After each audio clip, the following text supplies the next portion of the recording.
एक गांव में लक्ष्मी नाम की औरत अपने इकलौते बेटे राजू के साथ रहती थी। लेकिन राजू एक दिन रात में सो रहा होता है, तभी उसे उसकी माँ चुड़ैल के रूप में दिखाई देती है। चांडाल औरत, मैं तुझे नहीं छोड़ूंगी, मैं तुझे नहीं छोड़ूंगी। तभी राजू चौंक कर उठ जाता है और डर के मारे चिल्लाने लगता है, माँ माँ। राजू के डरने की आदत से उसकी माँ को राजू की बहुत चिंता होती है। फिर एक दिन, अरे ओ लक्ष्मी बहन, इतनी मेहनत करती हो, कुछ आराम भी कर लिया करो। क्या बताऊं लखन भैया, राजू की पढ़ाई में काफी खर्चा हो रहा है, इसलिए इतनी मेहनत कर रही हूँ। एक बार राजू पढ़ लिख ले तो मुझे चैन आ जाए। तुम क्यों ना राजू की शादी करा दो, बहू आएगी तो आपका हाथ भी बटा देगी और राजू का भी ध्यान रख लेगी। बोल तो तुम सही रहे हो भैया, लेकिन राजू भी तो सुने, कहता है कि हम दोनों के बीच कोई आएगा तो हम अलग हो जाएंगे। अच्छा, लगता है राजू सच में बड़ा हो गया। आप उसे भेजना, मैं समझाऊंगा। अगले दिन राजू लखन के पास जाता है। राजू, तुम अपनी माँ की जान लेना चाहते हो क्या? मालूम है कि वो कितनी बीमार रहती है और तुम्हारे लिए बीमारी में भी कितना काम करती है। शादी क्यों नहीं करता? चाचा जी, आप गुस्सा ना हो। चाचा जी, जब आप लोगों की यही इच्छा है तो मैं क्या बोल सकता हूँ। जो आप लोगों के मन हो वो करिए। इसके बाद राजू की शादी माया नाम की लड़की से हो जाती है। शुरू के दिन तो कुछ अच्छे गुजरते हैं, लेकिन कुछ समय बाद माया का अपना असली रंग दिखाना चालू हो जाता है। वो राजू की माँ को सताना चालू कर देती है। ए बुढ़िया, ढंग से काम कर। मैं तेरे निठल्ले बेटे की नौकर हूँ, अपने काम खुद किया कर। और उस नकारा को भी बोलती हूँ आज के कुछ काम धंधा भी कर लिया करे।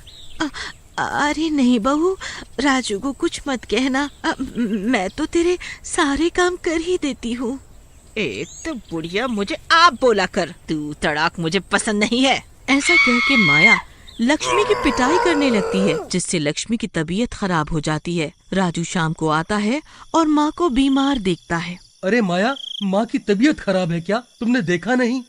अरे नहीं डार्लिंग, मैंने तो माँ को बोला था कि काम न करे, लेकिन माँ मानती ही नहीं। अब तुम ही समझाओ ना। अरे माँ, तुम माया की बात भी मान लिया करो। देखो बेचारी तुम्हारे लिए कितना करती है और तुम उसकी बात ना मान कर बेकार में उसको परेशान करती हो और मेरा भी मूड ऑफ करती हो। लक्ष्मी ये सब देखती है और रोने लगती है और रोते रोते सोचती है, हे भगवान, क्या ये वही राजू है जो मेरी एक आवाज पे चला आता था? उसे मेरे अलावा कुछ नहीं दिखता था। ऐसा वो सोच ही रही होती है कि तभी माया वहाँ आ जाती है और बोलती है, सुन बुढ़िया, तेरा लड़का तो मेरी मुट्ठी में है, चुपचाप काम करती रही हो अगर जिंदा रहना चाहती है तो। लक्ष्मी माया को गुस्से में देख के डर जाती है। ऐसा चल ही रहा होता है कि एक दिन लक्ष्मी माया को किसी दूसरे लड़के, जिसका नाम रोहन होता है, के साथ नदी किनारे बातें करते हुए देख लेती है। हाँ, हे भगवान, ये क्या? ये तो मेरी बहू माया है, लेकिन ये किस लड़के के साथ है? मेरे राजू की तो किस्मत ही फूट गई। मुझे इनकी बातें सुननी चाहिए। हाँ, मुझे इनकी बातें सुननी चाहिए। ऐसा कह के लक्ष्मी एक पेड़ के पीछे छुप के माया की बातें सुनने लगती है। डार्लिंग, कुछ दिन और, बस ये बुढ़िया मर जाए तो इस राजू को भी ठिकाने लगा देंगे। बात तो ठीक है डार्लिंग, लेकिन राजू को शक तो नहीं होगा? शक? और उस राजू को? तुम चिंता मत करो, वो तो अब मेरी मुट्ठी में है। जो मैं बोलूंगी वही करेगा। बस एक बार ये बुढ़िया मर जाए तो इस राजू के बच्चे को भी मार देंगे और हम एक हो जाएंगे। तभी लक्ष्मी पेड़ के पीछे से निकल के बाहर आ जाती है। उल्टा कुलक्षणी, तुझे शर्म नहीं आती? मेरे भोले भाले राजू को धोखा देती है। आज ही तेरी सारी पोल पट्टी राजू के सामने खोल दूंगी। हाँ, राजू को सब बता दूंगी। माया एकदम से हैरान हो जाती है, लेकिन बड़ी बेशर्मी से बोलती है, बुढ़िया, लगता है तूने सब देख और सुन लिया है। मेरी पोल पट्टी खोलेगी, लेकिन कैसे? ऐसा कहकर माया और रोहन लक्ष्मी को नदी में धक्का दे देते हैं और लक्ष्मी नदी में डूब जाती है। अरे नहीं, मर गई रे, तेरा नाश मिटे। राजू बेटा, बेटा बचाओ, मुझे कोई बचाओ।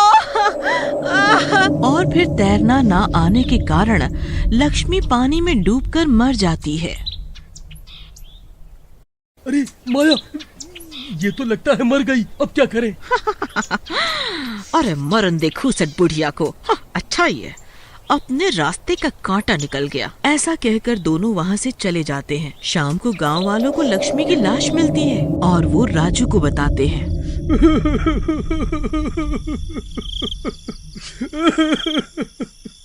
नहीं, ऐसा नहीं हो सकता, माँ नहीं मर सकती।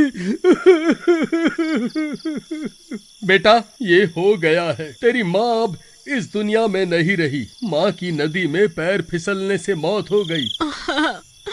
अच्छी, अब जो होना था वो तो हो गया। चलो माँ का अंतिम संस्कार कर दो। मैं तो हूँ ही, हम दोनों तो हैं ही एक दूसरे का ख्याल रखने के लिए। राजू अंतिम संस्कार करके आ जाता है। उधर माया राजू को मरने के लिए उसके दूध में जहर डाल देती है और जहर वाला दूध लेके आती है। अरे राजू डार्लिंग, चलो ना दूध पी लो।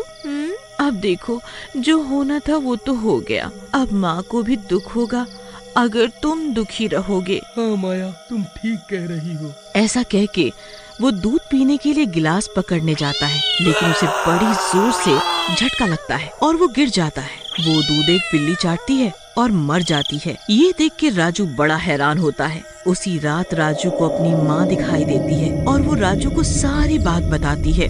राजू ये सब सुनकर बहुत दुखी होता है।